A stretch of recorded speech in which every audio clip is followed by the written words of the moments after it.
I'm Paul Snow. Why don't we do this?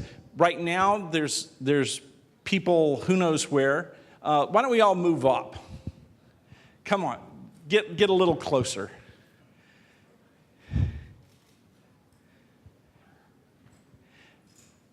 Thank you. Because I'm going to give you a little bit of a conversation about digital identity and why it matters and why the blockchain matters. Okay, so how many of you have an identity? Okay, all right. An identity is a noun, right? That's what it is. It's a noun. We remember that. I know I'm going back a long time to grammar school for a lot of us, but and that's a person, place, or thing, right? So, what thing is your identity? Where is it? Does anybody know where you keep your identity? Right here. Your person. Okay, so your heart. All right. So, my assertion is that your identity then, as your heart, does not include your citizenship, because if I look in your heart, I don't find that you're a citizen. Planet Earth. Okay, you do have a location, but you're a U.S. citizen, and you're a U.S. citizen because the U.S. decided you were a citizen, right? Okay, so when you ask what is an identity, when I'm asked what is an identity, I don't like to answer a question that's hard to answer. I like to answer a question I can answer. So this is my move into politics. And so you ask me what's an identity, and I tell you what is juggling.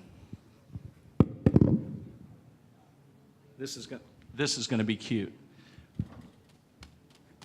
Juggling is catching what you throw and throwing what you catch. You can do this, you can do that, you can do that, all that kind of stuff. As long as I'm throwing and as long as I'm catching what I'm throwing, I'm juggling. Technically, this is juggling. Now, thankfully, I have a foremost expert in juggling here this morning. Come up, David Chapman. No. I am who I am. Do you juggle? I do. Oh, good. All right. So he can juggle.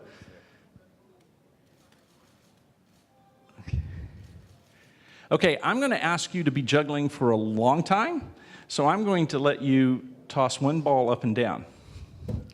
Now, I need another person. I like to pick on people who are using their phones. Is there anyone using their phones that would like to be a volunteer? Would you? Would you like to volunteer? Thank you. This person has an identity. Come up here. There's some steps right there, too. And while we're doing it, I need a guy in a suit. Come on.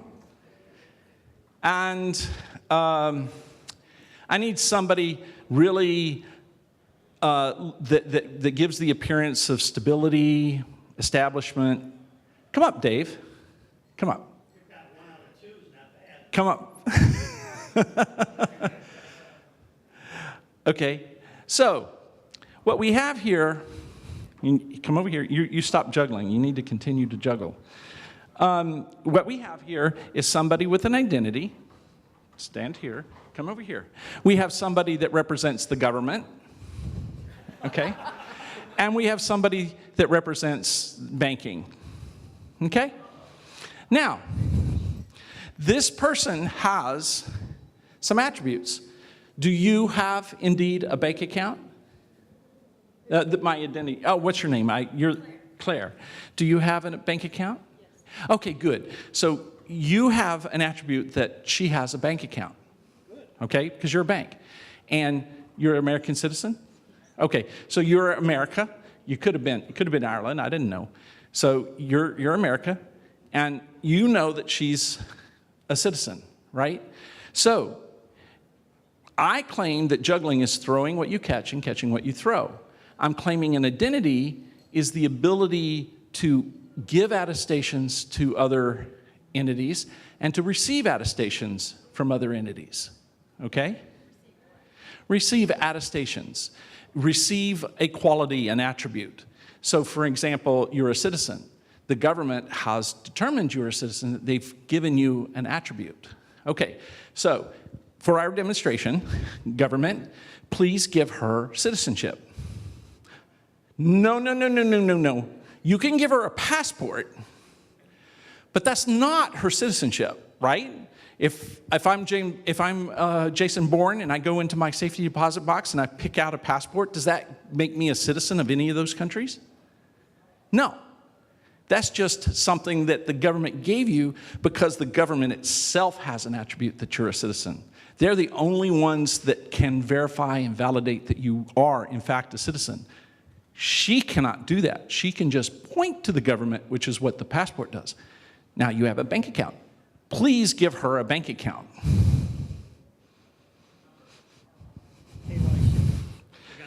No, no, no, you can't give her a bank account because she can look on the website and she can see her balance. But if the bank determines that her balance is zero, what role did she play? In other words, the bank has her bank account and bank declares that she has a certain balance.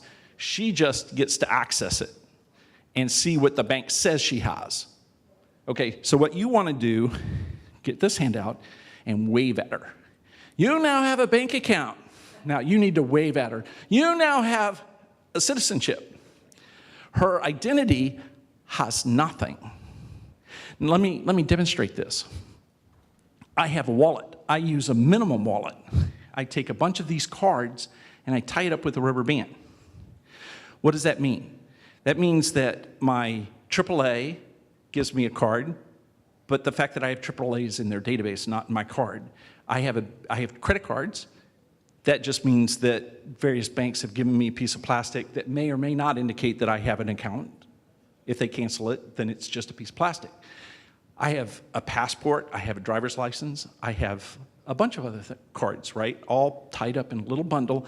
My identity is a bunch of attributes spread out across a bunch of systems of record, like the government, like our friend the bank, like our friend AAA, our health insurance company, our friend the hospital, our friend the doctor.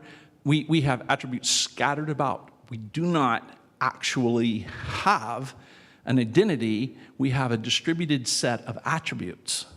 An identity would have to be able to demonstrate this. Catch, actually control the attribute. He's controlling the attribute. She is not. She has nothing.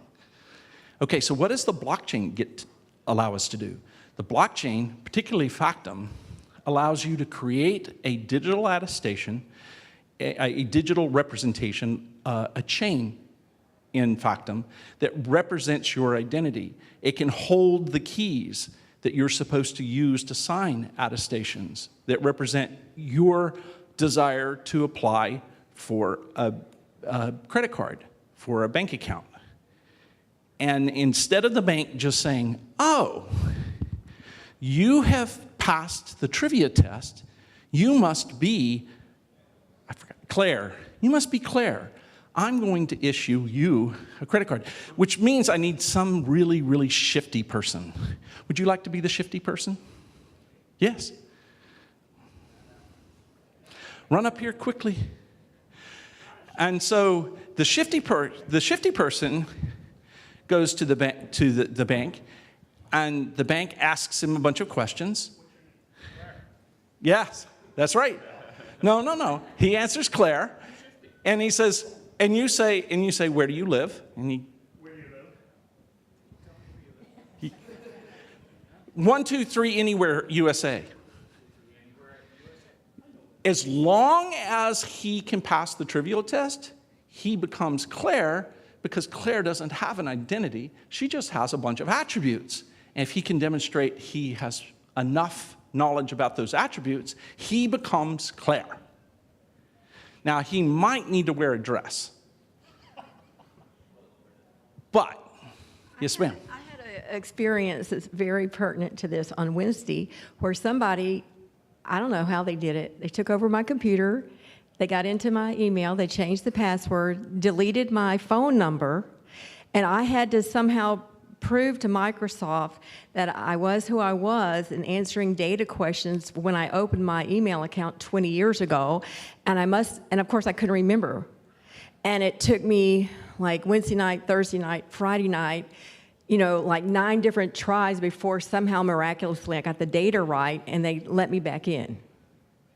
Exactly. You're lucky. Yeah. All right, so part of this is you need to better trivia. You will be more secure if you have better trivia. And part of it is the fact that you don't have a password on your identity, but a blockchain provides a password on your identity. So here, we're going to let our juggler, who's really fallen off on his job, be a Bitcoin user, okay? And we're going to give the shifty guy a Bitcoin. Now, he wants to buy something from our juggler, so you're going to send him some Bitcoin. That's your Bitcoin, yeah. And you're going to give him your product. Now, notice what happened. He had control of the Bitcoin because he had the secret. And he passed the secret to the public key, which is the secret that our juggler held.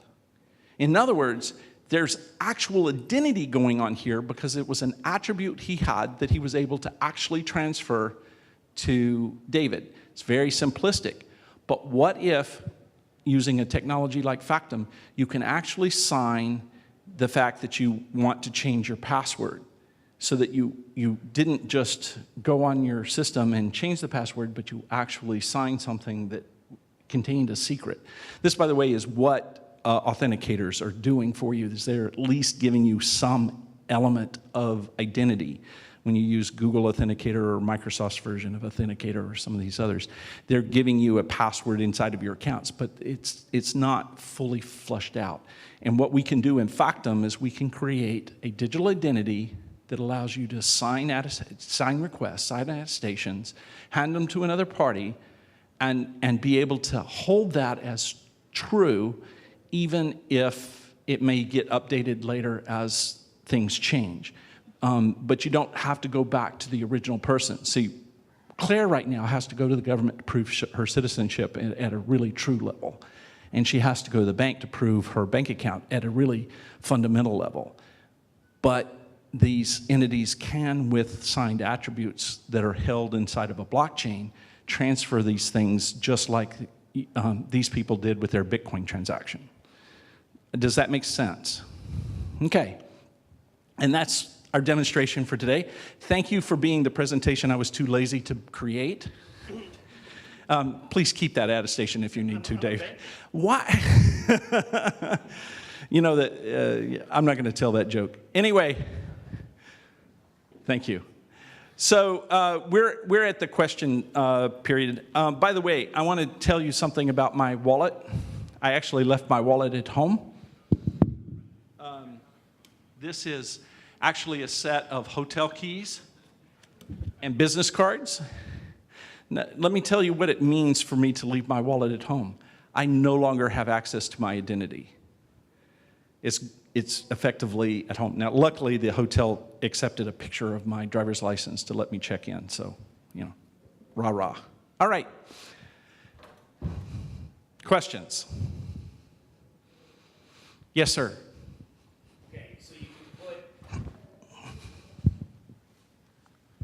So you can put everything about a person into a digital identity on a blockchain, right? So that they can identify themselves in a quick, foolproof way, so that they can do all kinds of stuff, like transactions. Now, can a big data or artificial intelligence company come along and say to Claire, we'd like to use your information. We'd like to know what you bought at the store, what you looked at on the internet. Can your digital identity allow Claire to get paid for, her daily activities, or is that something coming in the future? The ability to control your data is fundamentally dependent upon the ability for you to collect attestations and apply those attestations. So let's look at KYC AML. It's a lot of personal identifying information that you have to use for financial transactions, and how that it can be handled in a identity-based system like Factom. So there are companies that collect AML, KYC. They check to make sure the government likes you. They check to make sure the banks like you, and you have other attributes that attest to who you are, and maybe your behavior in the market, right, in various ways. That's a company that holds that data in a regular database. What if that company creates a hash that says, yes, we understand that this is a digital identity for this person, and by the way, we would never give this attestation to any other chain, any other list of information inside the blockchain, okay? Now, when that person with this chain signs, I want to apply for a credit card, the credit card company can look at this chain, see that there's a link to this KYC AML company. They can know and trust that KYC AML company because they too have an identity in the blockchain that points to their real-world services. They can hit those APIs and get the questions answered. But here's the trick. Since this company managing your AML KYC information is obligated to answer correctly, they can answer only the questions that the institution really needs answered instead of everything. And the consumer can then provide basically qualified permission for different companies to access this information that's being held about them, which is exactly what you're saying. They have a permission, therefore they can get paid. And it's all cryptographically proven that they gave the permission, that the entity held the permission, that they answered the question in a certain way, which can be reviewed by a third party later to dig deep and make sure the identity company did exactly the right thing. Does that make sense? I'll get you. Go ahead. You are talking about personal identity. I guess this would apply also for organizations, right? For organizations where you have an identity for your company or for a government. Is that the same way or is different? Can you? No, it's the same way. And see, here's the deal. Today, there are very few real identities, if there's any, because even systems of record can't move data around. So, and let me make sure I've got this right. You were asking about how this can be applied, this identity. So today, you have very few sort of identities, and you can count them as systems of record. Where we actually have identities that people can control through applications and use services to manage those identities so that you can reclaim your identity if it's compromised, or if you forget your password, they can reset your password, that sort of thing. Then what you've done is you've moved from a world where there's a small select set of systems of record that anybody trusts to a massive number of identities that are devices, that are people, that are organizations, that are projects, just about any effort that people engage in and any source of information can now have an identity and attest to the data.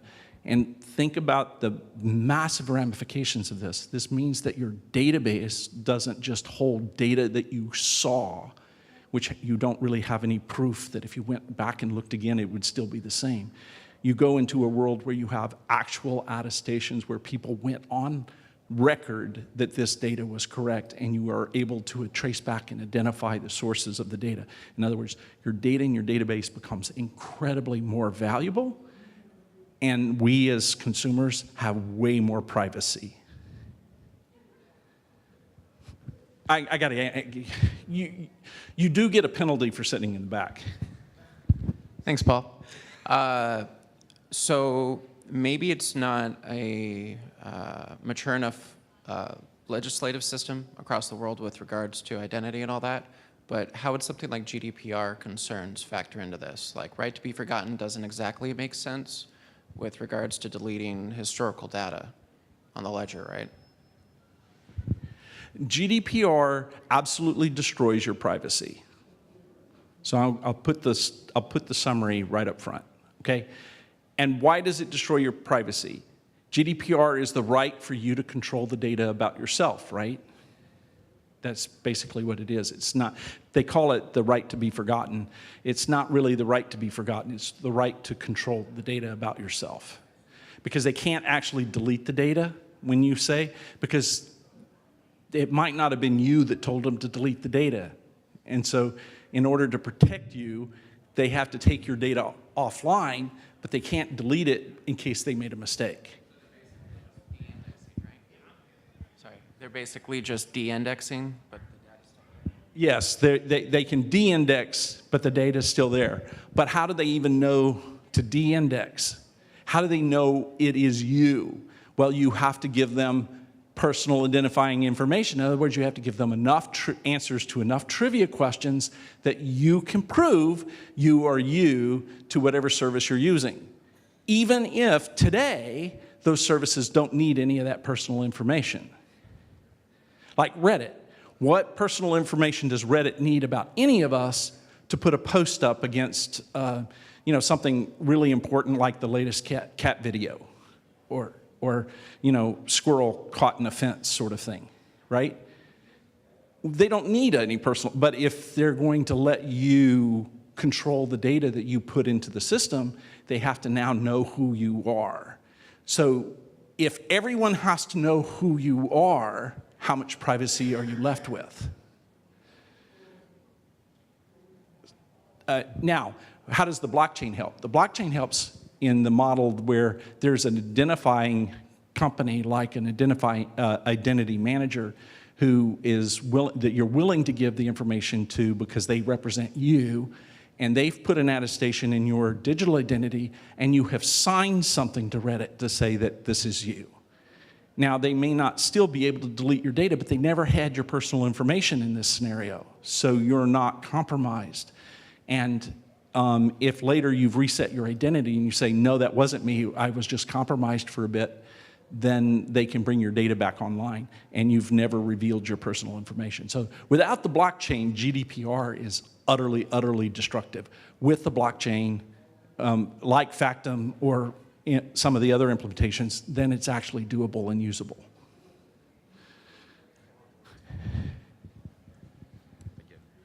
Thank you. So I obviously love the idea of owning my identity and having more control about it.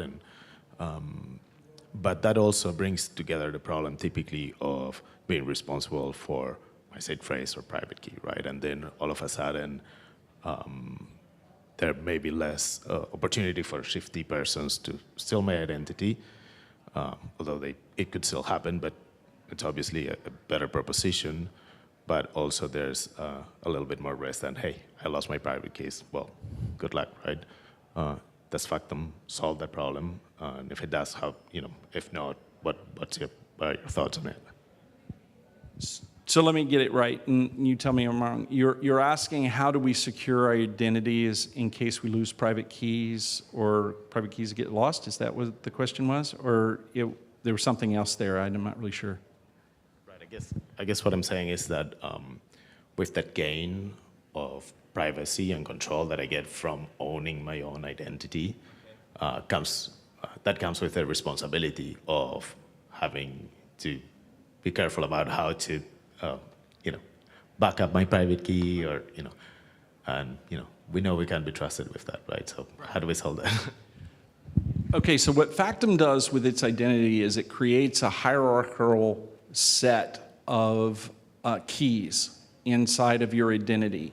And at the lowest level, the key that you put inside your phone, that you use it day to day, anything that key can sign itself and change it so that you're maybe on your phone you cycle your keys.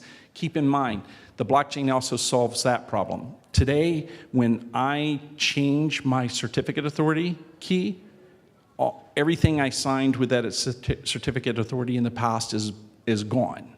It's now bogus because I've replaced the key, but I have no way of knowing what I signed historically. But in a blockchain, I have historically tagged signatures. So when you cycle your key inside of this world, to your point about what can I do to maintain my identity, when I cycle my keys, I still, anything I've signed in the past, as long as it's in the blockchain, I can still validate it against the key that was valid in that time period. Okay, that's one. Two, it's hierarchical. So if you lose your phone, somebody gets the key, they change it, now you no longer have control of the lower level key. You can go to a higher level key and override it. And so you can use a higher level key to override it, and maybe a higher level key yet that you keep in a safe to overwrite that. That's still not good enough because we're really sucky at keeping secrets. I don't know if you noticed that. If you haven't noticed that, read the political page in your web. I was about to say your paper, but only 3 of us in this room ever read papers anymore. What you have as a higher level authority is perhaps an identity management company that you can call up and say, I need to be repaired. And luckily, this architecture lets you say, oh, I hate that identity managing company.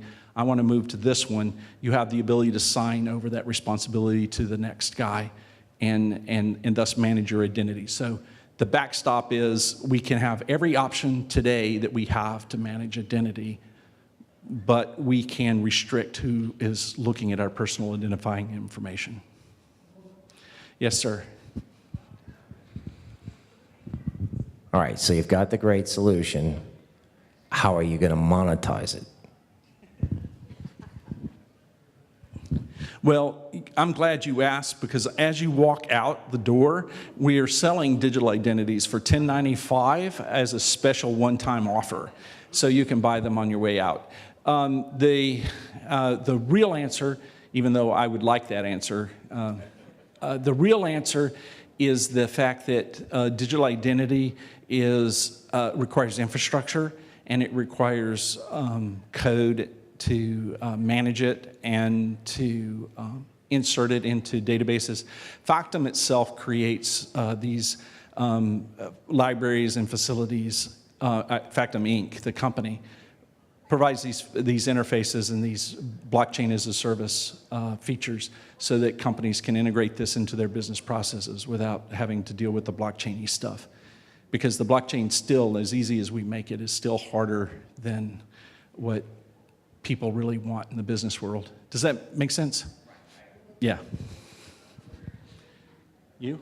I have maybe a comment to make about what he said earlier. Certification authorities like VeriSign and Thought, right? They provide attestation of identities of individuals and businesses. Now, what your company is offering is a blockchain-backed database of the same kind of stuff that VeriSign and Thought maintain on behalf of individuals and companies, right? Is that correct? Close, yes. Okay. Close enough. Yeah, just wanted to say. The other thing that we do is we are compatible. What we're really providing is the immutable data layer underneath identity and the ability to create lists of things so that you can track what happened over time, so that you can even take a traditionally issued certificate of authority, and as long as you hashed it into the blockchain, things you signed within its period of validity could still be validated against the blockchain, even though traditionally a browser can't do that. So there are benefits that I can yield to the traditional way of doing things with just the blockchain. So you had a question, or was your question his question? How does the native token of the Factom protocol play into the identity system you describe? This identity structure, the data being written into the Factom blockchain requires something we call entry credits. It's a way of paying for data being written into the blockchain, and those entry credits are created by burning the factoids away.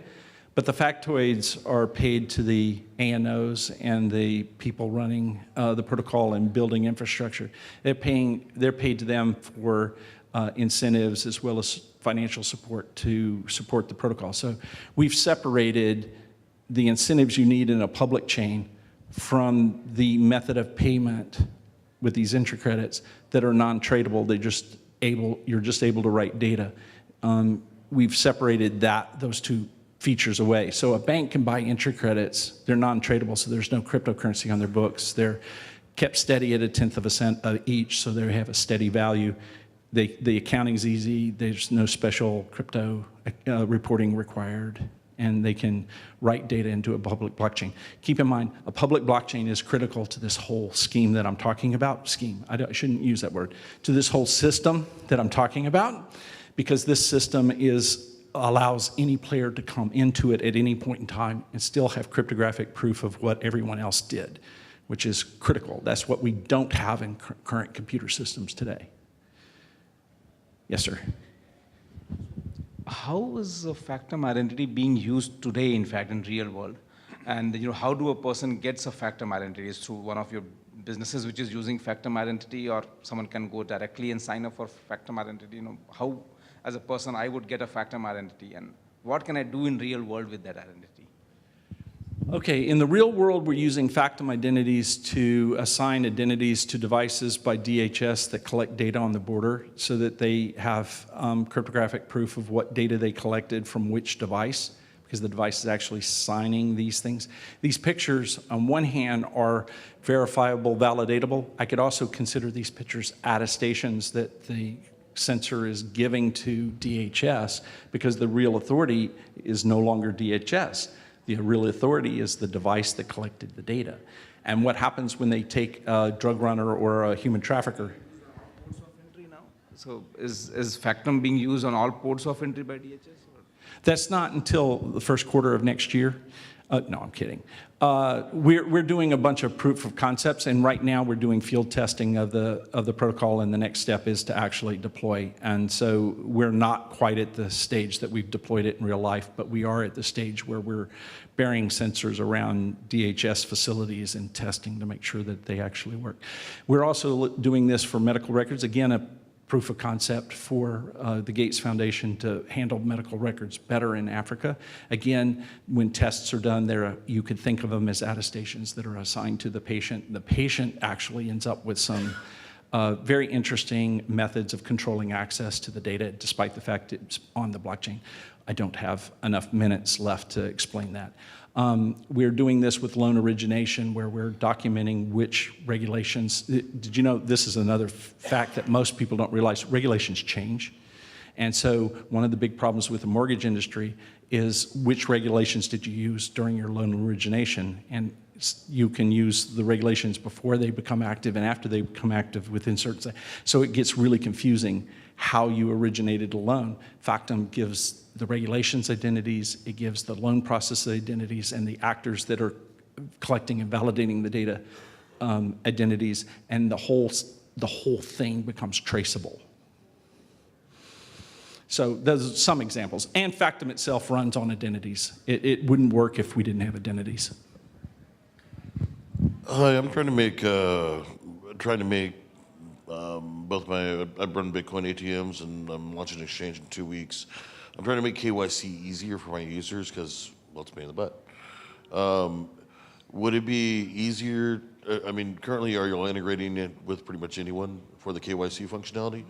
Number one, and then number two, I was looking at a solution that would actually bring in information from online sources as well as Truvio, in order to basically autofill the entire form before the person even. It would just be based off their cell phone number. My current software provider does something similar, but I want to take it to, the insane level. Is that something that y'all could work with? Would y'all be able to pull in from other data sources in order to create the identity? We are creating the immutable audit trail and the lists, and we have the APIs. By the way, I didn't answer this question for you. We have the APIs for you to create your own identities, and they cost pennies to set up. The problem right now is that the infrastructure is building and there's not a lot of application for an individual.